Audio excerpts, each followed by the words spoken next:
Kabid Humas Polda Metro Jaya, Kombes Trunoyodo Wisnu Andiko mengatakan bahwa lahan milik warga anggota Provos Polres Metro Jakarta Timur, Bribka Madi yang diduga diserobot, ternyata sudah dijual sebagian sebelum dilaporkan ke polisi.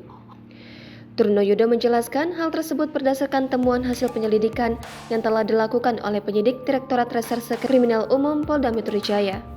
Dia menambahkan, proses jual beli itu dilakukan oleh ayah Bribka Madi bernama Wadi sejak tahun 1979 sampai 1992.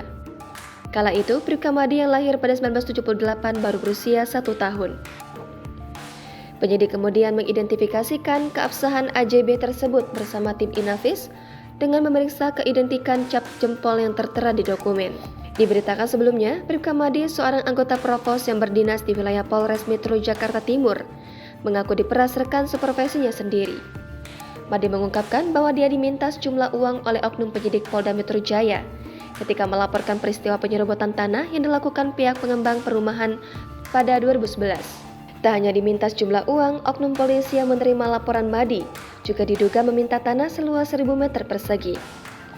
Bahkan, oknum penyidik meminta Madi untuk memberikan tanahnya sebagai bentuk hadiah.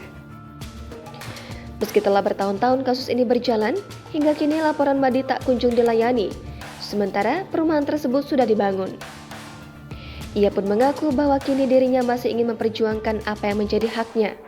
Terlebih, tanah milik orang tuanya memiliki luas hingga ribuan meter persegi. Jangan lupa subscribe, share, komen, dan like ya!